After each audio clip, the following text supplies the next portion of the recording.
अरे कम से कम अगर आप सतगुरु रामपाल जी को परमात्मा नहीं मानते हो, भगवान नहीं मानते हो, क्योंकि ये जबरदस्ती का काम नहीं है। गुरु को भगवान मानना कोई ऐरी गैरी आत्माओं की बस की बात नहीं है। परमात्मा कहते हैं, दास गरीब कहे नरलोई, सतगुरु चीने बिरला कोई। यानी सतगुरु की पहचान कोई बिरला ही करेगा। ये अमरवाणी है परमात्मा की, जो तुम रोज पढ़ते हो नित्य नियम में, संध्या आरतियों में। दास गरीब कहे नरलोई, यानी गरीबदास जी कह रहे हैं कि हे स्त्री और पुरुषों, सतगुरु चीने बिरला कोई। बिरला का मतलब जानते हो ना, लाखों में से कोई एक आधा, करोड़ों में कोई एक आधा, उसको कहते हैं बिरला। तो कहते हैं सतगुरु चीने बिरला कोई, दास गरीब कहे नरलोई। तो अगर तुम्हें सतगुरु की पहचान नहीं हो पा रही है, तुम यदि सतगुरु रामपाल जी को परमात्मा नहीं मानते हो, भगवान नहीं मानते, और तुम तो नहीं मानते, हमें पता है इस बात का। अरे कम से कम उनको तुम अपना गुरु तो मान लो, नालायको। अरे अपना गुरु तो मान लो, उनकी उम्र के ऊपर रहम करो, अपने गुरु के ऊपर रहम करो। ये 72 साल के होकर भी तुम्हारे को जेल से भी इतना समझा रहे हैं, उनकी आवाज के वो दर्द को महसूस करो। वो किसके लिए जेल में बैठे हैं? इस बुढ़ापे में वो किसके लिए ये दर्द सहन कर रहे हैं? लोगों की गालियां, ताने, बेइज्जती किसके लिए सहन कर रहे हैं? क्या स्वार्थ है उनका? वो परमार्थ के लिए निस्वार्थ भाव से आप और हम नीचों के लिए जेल में बैठे हुए हैं। 28 साल से ढंग से कभी खाना भी नहीं खाया होगा, पूरी नींद भी नहीं ली उन्होंने। आप और हमारे लिए, इस काल के जाल से बचाने के लिए ये गंदे राजनीति करवाने गुरु नहीं आया। गुरु तो कह रहा है हम उसको भगत ही नहीं मानते जो राजनीति की बात करता है, जो ये चर्चा करता है। ये काल का सबसे घटिया कर्म है ये राजनीति, सबसे घटिया। क्या कहा परमात्मा ने? एक हरि की भक्ति बिन राजा गधा होए, और माटी लदे कुमार की घास न डालक होए। इंद्र दा राज काग दा बिष्टा ना भोगा इंद्राणी नू। राजा जीत कर कितने पाप कर्म करता है, कितने उल्टे कर्म करता है, कितने लोगों को मरवा देता है, और तुम उसको वोट एंड उसको सपोर्ट करके तुम उसको राजा बना रहे हो। जितने कुकर्म वो करेगा अपने कार्यकाल में, तुम्हारे हिस्से में लिखेगा काल, क्योंकि तुम्हारे समर्थन से बना है। कितनी बार समझाया गुरुजी ने सत्संगों में, लेकिन तुम्हारी समझ में नहीं आ रही। कम से कम अपने गुरुजी को अपना गुरु तो मान लो, अपना बाप मत मानो भाई, तुम्हारे बस की बात नहीं है। अपना भगवान मत मानो, तुम्हारे बस की बात नहीं है। अरे कम से कम अपना गुरु तो मान लो, एक इंसान तो मान लो आप और हमारी तरह। उसी आधार से तुम उनके दर्द को महसूस करो, वो क्या कह रहे हैं, कितना समझा रहे हैं हमें। जेल में बैठकर भी उनको जो है शांति नहीं, उनको आराम नहीं। क्या कह रहे हैं? बच्चों, अब भी तुम धोखा खाओगे। तुम्हें सारी जानकारी हो गई, सारे माइनस पॉइंट का तुम्हें पता चल गया। बहुत लंबी प्रोसीजर को तुम पार करके आए हो।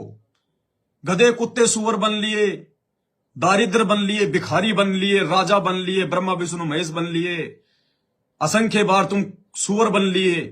ये सारी प्रोसीजर को पार करके आज तुम्हारा दाव लगा इस पिछली पीढ़ी में। इस अवसर को मत खोना, यो सौदा फिर ना ये संतो। क्या अब भी तुम धोखा खाओगे? क्या कह रहे हैं तुम्हारा बाप? कम से कम आवाज को पकड़ो, महसूस करो उसका दर्द। और उसके इतने प्रयासों के बाद भी जब वो तुम्हारी ऐसी उल्टी हरकतें देखता है, तो क्या बीत रही होगी उसके सीने में, उसके दिल पे क्या बीत रही होगी सार जेल में। और तुम्हारे साथ में क्या बीतेगी फिर, जो अपने गुरु को दुखी कर रहे हैं। जिन बातन से गुरु दुख पावे, उन बातों को दूर भगावे। तुम उस परमात्मा के द्रोही मत बनो जो गुरु जी के वचनों के खिलाफ चलता है, जो गुरु जी के शब्दों के खिलाफ चलता है, जो गुरु जी के सत्संगों के खिलाफ चलता है, वो गुरु जी का द्रोही है। और परमात्मा कहते हैं, मम द्रोही मेरा साड़ा है, साड़ा। ये पाठ प्रकाश की वाणियां हमारे पास में आ चुकी हैं, हम सुनते हैं इनको ध्यान से। और पारक के अंग में 27 मिनट के आगे से सुनना, परमात्मा कहते मम द्रोही मेरा साड़ा है, साड़ा। यानी इतने नाराज होते परमात्मा जो उनके ज्ञान के विरुद्ध चलता है। सुनाएंगे आपको वाणियां भी, उससे पहले ये सुनो, ये छोटा सा वीडियो 30 सेकंड का। तुम्हारा बाप तुम्हें हिसार जेल में बैठ के क्या संदेश दे रहा है, तुमसे क्या विनती कर रहा है। विनती करनी चाहिए तुमने, और तुमसे उल्टा तुम्हारा बाप विनती कर रहा है। डूब मरो चुल्लू भर पानी में। अब आपका फाइनल गेम है। इन बातों को हल्के बना लेना, ये मकसद ना मैं वैसे ही कह रहा हूं। कति प्रमाणित एक नंबर की सारी सच्चाई आपका फाइनल जीवन है। ये आपने कभी कुर्बान होना पड़ेगा, क्योंकि आपको सभी फाउल पॉइंट पता लग गया और कैसे कैसे हम इस स्थिति तक पहुंच चुके हैं। अब क्या आप अब भी धोखा खाओगे? क्या अब भी धोखा खाओगे? हर प्रकार की जानकारी हो चुकी है हमें। फाइनल समय आ गया हमारा, हर प्रोसीजर से हम लोग पार हो चुके हैं। क्या अब भी धोखा खाओगे? महसूस करो अपने बाप की आवाज को, दर्द को। अब आपका फाइनल गेम है। इन बातों को हल्के बना लेना, ये मकसद ना मैं वैसे ही कह रहा हूं। कति प्रमाणित एक नंबर की सारी सच्चाई आपका फाइनल जीवन है। आपने कभी कुर्बान होना पड़ेगा, क्योंकि आपको सभी फाउल पॉइंट पता लग गया और कैसे कैसे हम इस स्थिति तक पहुंच चुके हैं। अब क्या आप अब भी धोखा खाओगे? लेकिन आप तो धोखा खा चुके हैं। आप तो राजनेताओं के दल्ले बन चुके हैं। आप राजनेताओं के कुत्ते बन चुके हैं। आप उन राजनेताओं का पट्टा आपने अपने गले में बांध लिया और डोरी शैतान के हाथ में है, सतलोक आश्रम वालों के हाथ में है।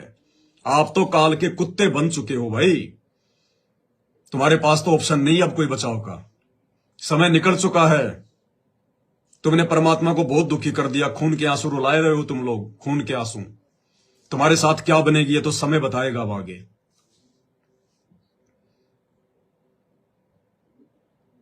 अरे कम से कम परमात्मा की कोई बात पे तो विचार कर लेते। भक्ति मार्ग में भगत को अपने गुरु के सत्संगों को ही आधार बनाकर चलना होता आगे, और कोई रास्ता नहीं होता। परमात्मा ने बताया कि राजा मानधाता ने अश्वमेध यज्ञ के लिए अपना घोड़ा छोड़ा था। 72 करोड़ सेना थी उसकी।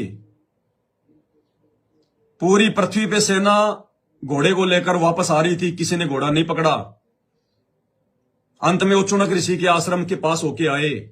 चुनक ऋषि ने कहा कि भाई रुको, भाई घोड़े पे कोई असवार क्यों नहीं है?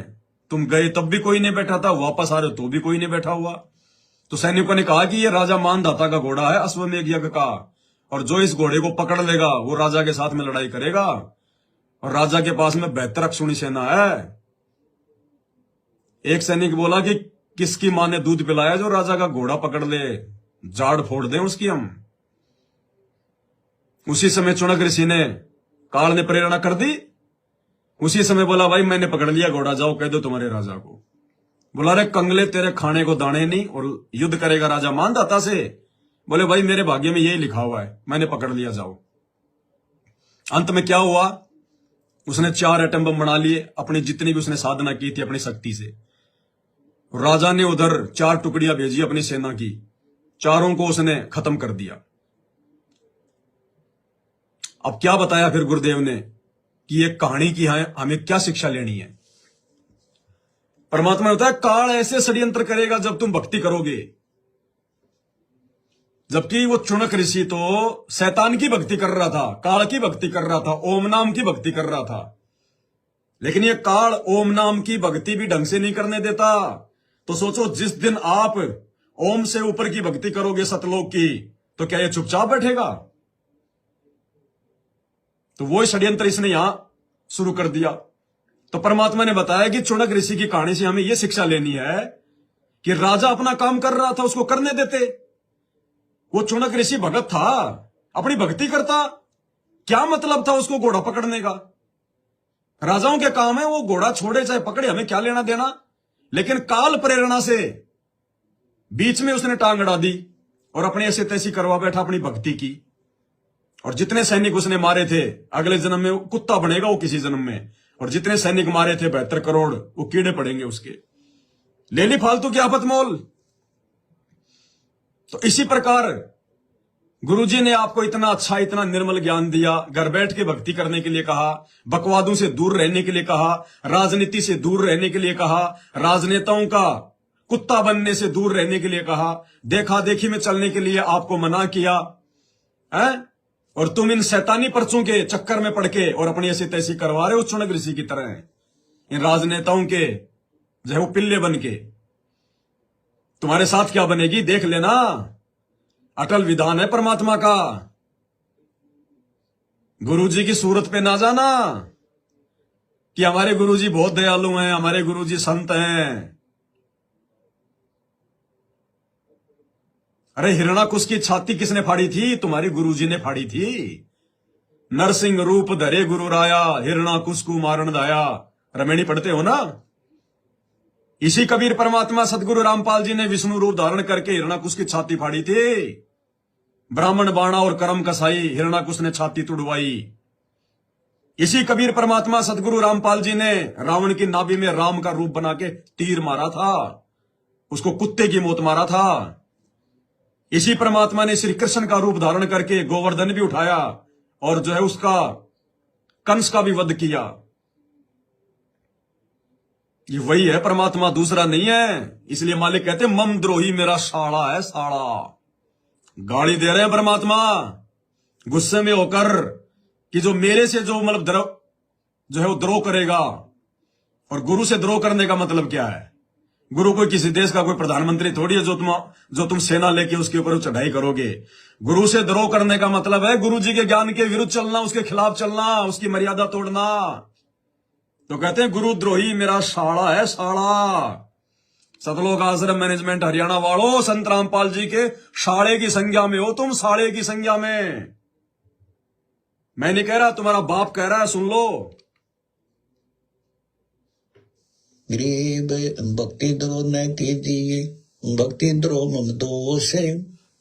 कहते हैं गरीब भक्ति द्रोह ना कीजिए, भक्ति द्रोह मम दोष।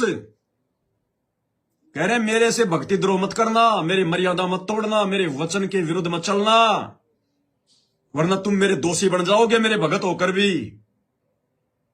क्या बताया गुरुजी ने? रावण भी पहले किसी जन्म में इसी कबीर भगवान का भगत था, लेकिन भक्ति द्रोह कर गया और उसी भगवान ने उसको कुत्ते वाली मौत मारना पड़ा। फिर क्या कह रहे हैं परमात्मा?